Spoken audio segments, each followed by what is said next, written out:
asalaamaaleykum chers internautes particulièrement les abonnés de Koumba News TV tey man Serigne Birahim Diagne maa maan mbégte di leen dalal ci deuxième numéro de votre émission Grain de Sel ma ci ànd comme d'habitude ak sama confrère Almami Sané ñu na ci waxtaane ay ponk yu am solo lépp lu laal actualité politique du Sénégal balaa may xuus ci waxtaan bi rek ma bàyyi ko mu nuyoo ñu fas yéene wéyalee ci biir waxtaan bi.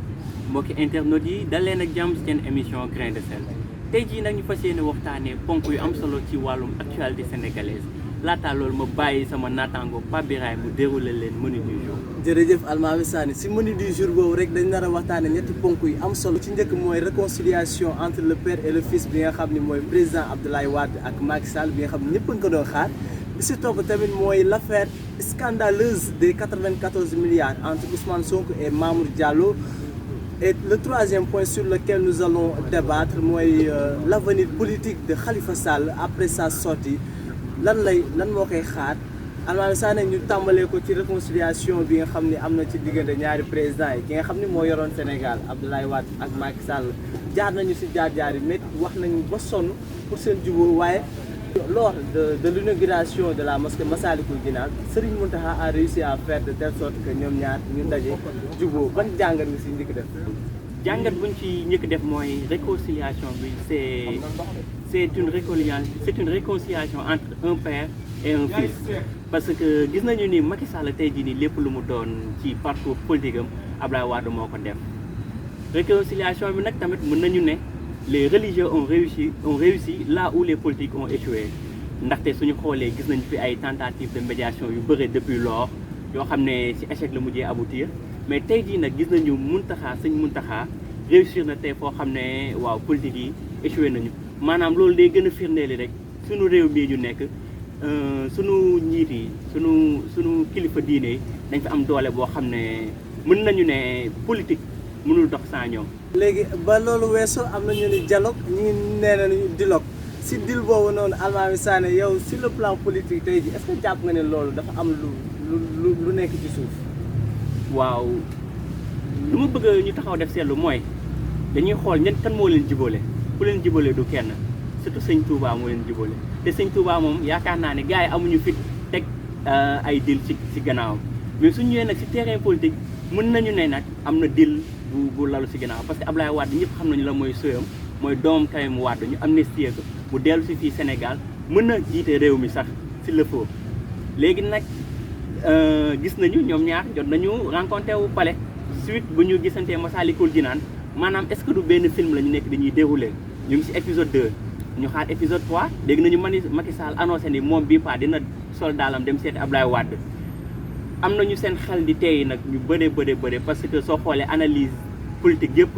day converger ci benn point mooy maanaam am na deal bu lalu ci suuf. waaw ci loolu nee nañ am na deal bu lalu ci suuf man tamit damay naan gannaaw loolu tey jii est-ce que Macky Sall nekkul di tomber dans un piège parce que booy xool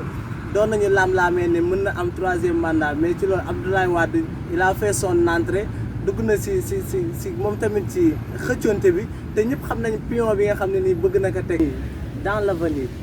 l'APR qu'est-ce que cela va signifier dans l'avenir tey jii nii Macky Sall dafa nar a perdre tout en fait.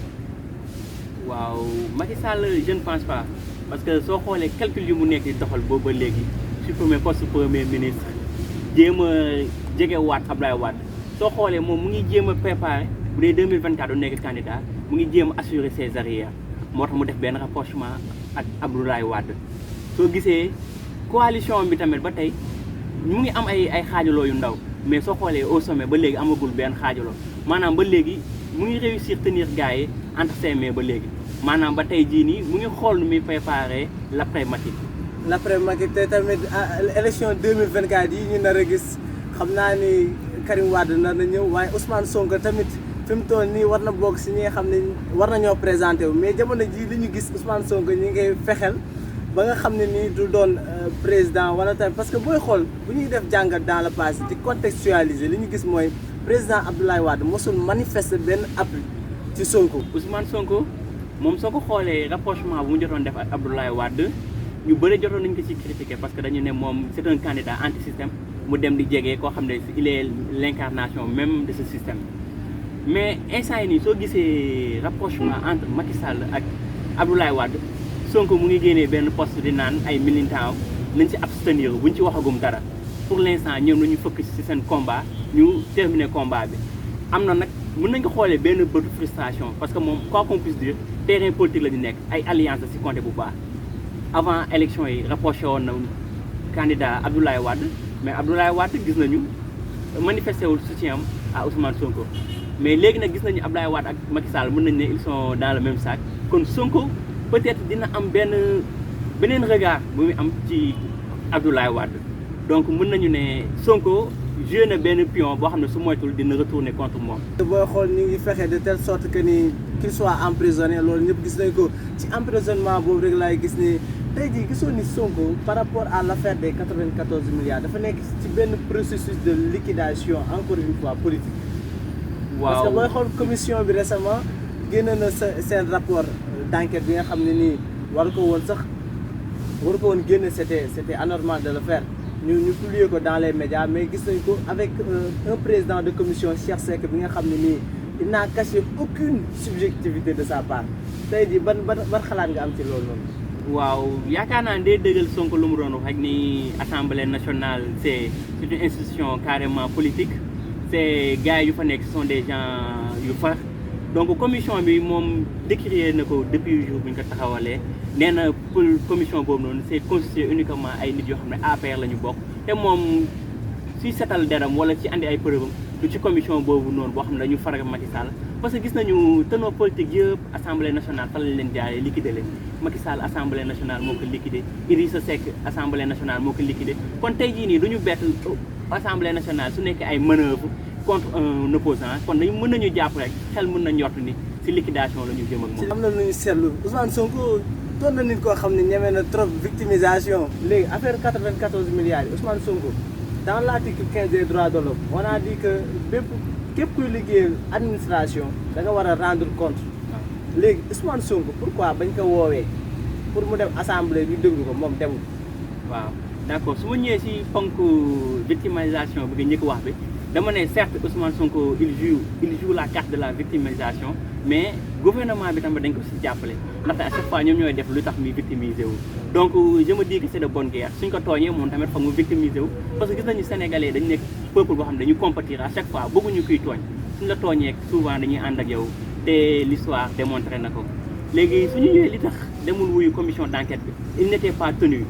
en matière de droit il n'était pas tenu de répondre à la commission d'enquête soo xoolee sax ci rapport bi à la fin ci recommandation yu def yi Cheikh Seck mu ngi naan dañu wax jël ay loi ay mesures yoo xam ne léegi assemblée nationale képp ku ñu woo da nga wax ñëw force sous peine ñu poursuite ñu am ay poursuites pénales ñu teg sa kaw donc à la base Sonko il n'a violé aucune loi nu mu bañee dem wuyu mais nag commission bi comme nu mu ko waxee moom dafa jàpp ne commission boo xam ne dañuy jóg pour liquider ko donc en tant que politique moom il n'a pas trouvé nécessaire de déférer à la communication. mais Almami Sané koo xam ne tamit ñu ngi lay tuddee le député du peuple te yow doo dem assemblée mu ban xeetu député la Ousmane Sonko moom li muy incarné qu'est-ce que c'est en fait. waaw gis nañu daal temps yi député majorité bi seen point d'attaque lu bëri ci foofu la nee nañu Ousmane Sonko day rare assemblée te chaque mois mu ngi fayeeku salaire am mu ngi bénéficier aussi avantage yu assemblée nationale leen di offrir mais faut pas oublier tamit bien vrai que loolu moom kenn àndu ci mais faut pas oublier que tamit Ousmane Sonko depuis bu mu dugg ci assemblée nationale gis nañu taxawaay bu mu ci am bi gis nañu bien vrai que certes comme lu ñuy wax ñoom il n'est pas toujours présent mais à chaque fois qu'il est présent il fait feu à l'assemblée nationale maanaam du leen may fu ñuy doxalee seen njuñ njaaj yi gis nañ fii dénonciation yi mu jot a def ci assemblée nationale bu mu doon ne assemblée nationale du ñu fay impôt ba mu ne man mii sama salaire mu ngi nii jot naa te fay ma ci impôt gis nañu après gars yi jël nañ ci ay mesures ak yeneen millions yu ñu woon séddale assemblée nationale mu taxaw wax ko ñoom yaakaar naa ni sax absence Ousmane Sonko assemblée nationale yi seen arrangement la parce que à chaque fois su fa ñëwee ñoom du ñu neex leen.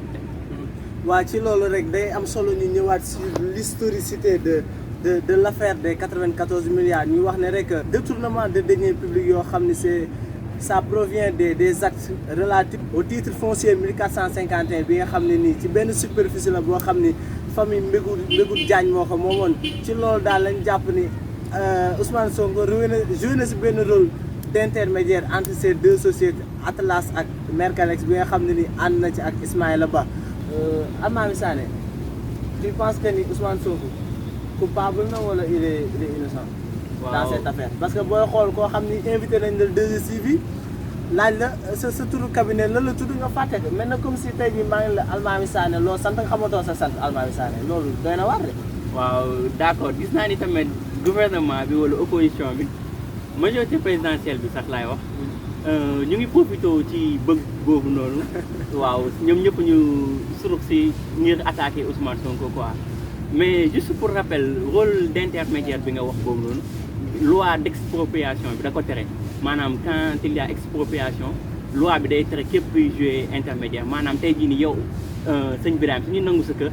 pour cause d'intérêt public loi bi tere na am keneen ku ñëw jënd sa kër pour dem fayeeku bor bi nga am mooy créance bu ñuy wax maanaam état yoreel la bor keneen ñëw jënd bor boobu noonu si yow léegi moom état moom lay fay dootul la fay moom da lay fay léegi état ñëw fay ko moom loolu dañ ko tere ci wàllum expropriation léegi nag souvent loolu la ñuy taxé ni Ousmane Sonko moo ko joué mais Ousmane Sonko sooy déglu ci ay waxam dañ naan rôle d'intermédiation boobu ku ko joué moom mooy Tahirou Sarr Seydou Sarr ñu koy woowee Tahirou Sarr moom moo ñëw ci famille bi jënd seen créance pour moom dem fayeeku foofu la 94 milliards yi jógee mu ñëw fay famille bi moins de 4 milliards moom nag mu dem waxtaan ak directeur impôt et domaine ba créance bi ñëw su la toll ci 94 milliards léegi nag Sonko fa la leen waxee nee na rôle d'intermédiation bi kenn rek moo ko joué moom mooy Tahirou Sarr mais moom rôle bu mu naroon joué te joué wu ko Mercalès cabinet boobu lañ ko joué moom mooy rôle de recouvrement mooy famille bi lu ñu waroon am ci affaire bi ñu jot ko si léegi nag si ñaar terme yooyu noonu est-ce que am na similarité est-ce que jeu de mots la loolu xam naa après si kanamu justice dañ ko fa gën a leeral. waaw affaire 94 milliards yi foofu lañ koy tënkee wax ci beneen point essentiel bi nga xam ne tamit mooy l'avenir politique de Khalifa Sall Almami Sané la sortie de Khalifa Sall est-ce que nekkul un fruit de la réconciliation. Khalifa Sall de moom nee na moom bu ñu ko nee da ngay génn tey dafa ne ñett dafa bañoon. loolu la ñu wax neen dafa bañoon ba après par la suite le gars ñëw wax après mu génn quoi maanaam moom tey jii nii daal mu ngi jéem a renvoyer benn image boo xam ne tey jii nii grâce bii nii c'est pas quelque chose que j'ai demandé non moom nee na waaw nee na daal du genre il aurait préféré rester en prison maanaam tey jii nii moom libération mu ngi jéem écarter lépp loo xam ne deal la wala maguy wala pacte bu ñuy jéem signé seen biir te mën nañ ko nangu parce que Khalifa Sall gis nañu il a été courageux durant toute la durée donc moom daal si lu ñu gën a mën a taxaw def seetlu moom mooy avenir bu koy xaar. léegi Khalifa Sall fi léegi 2024 ban avancement politique la mën a am. te am na benn constitutionnaliste bu mag bu ñu woowee Ngouda Mboup nee na moom Khalifa Sall peut bel et bien se présenter mais léegi su ñu ñëwee si wàllum Khalifa Sall politiquement ci statut politiquement instant yi moom PS nee nañ dañ ko daax parti socialiste nee nañ ko daax moom instant yi ni mouvement la yor moom mooy taxawu Dakar après ñu élargir ko mu nekk taxawu Sénégal mais léegi ñu ngi naan comme que Tanor nekkatu fi te Tanor balaa mu doon génn àdduna dafa joxoon benn vœu pour maanaam reconstitution famille socialiste bi Khalifa Sall tey jii nii yaakaar naa ni su bëggee mettre toutes les chances de son côté pour gagner élection présidentielle 2024 dafa wax delluwaat parti socialiste parce que ba léegi moom tamit moom ak ñu mu àndal ñoom Barthélémy Dias dañuy bañ ni ñoom ba tey génnuñu parti socialiste dañ leen fa dàq dañ leen notifié dàq mais ñoom ba léegi ñu ngi revendiquer seen appartenance parti socialiste mais en politique il ne faut jamais dire jamais parce que tey gis nañu réconciliation Maître Wade ak Macky Sall te ñoom ñaar seen diggante amul nu mu fi meloon kon maanaam tey jii nii Khalifa Sall moom mu ngi ci benn tour di dem ci ville yi di seeti les hommes religieux avenir bi dàqul ni Khalifa Sall mën na delluwaat PDS tenir ren bi même bu dee Aminata Mbengue Ndiaye instant yi moo nekk à la tête mais candidat bu gën a crédible bu mun jiitee PS Khalifa Sall la. waaw ñu mettre juste le point sur sa libération gis na ni ba mu génnee Massalikul Jinaan la njëkk dem Almami Sané est-ce que Serigne Mountakha tamit defaatu beneen jéego boo xam ne nii fësaluñ ko comme bu président Abdoulaye ak Macky Sall. waaw Massalikul Jinaan moom yaakaar naa ni lu mu andil Sénégal ci ay xéwal boobu ba léegi moom bëri na trop te comme ni nga ko waxee lépp ci contexte su Massalikul Jinaan bi lay rangé wu mais visitam bi tamit ça peut se comprendre dans la mesure où bu mu génnee tak contexte su Massalikul Jinaan la ñu nekkoon te comme que Dakar la nekkoon foofu la ñëkk jaar après dem Tivaouane quoi. waaw chers internautes comme ni ngeen ko dégloo analyse pertinente yi nga xam ni sama confrère Almami Sané jot na ko def ci ponk actualité politique yu Sénégal comme ni ñu leen ko waxee woon ci menu bi lañ doon jot a waxtaanee muy réconciliation bi beneen bi mooy affaire 94 milliards yi tamit ñu tëjee ko affaire Khalifa Sall. bref si loolu lañ nar képp émission bii nii di leen jox dig daje si beneen numéro de votre émission Grain de Sel. fi léegi loolu nekk leen ci jàmm te di leen ñaan tamit ngeen abonné Almami Sané tënkal booy tënk. waaw di jaajëfal suñu mbokki internautes yi rek di leen di naan kontaan nañu si seen taxawaay leen di jox dig daje beneen émission incha allah ak yeneen ponk actualité ak yeneen analyse yu gën a pertinent.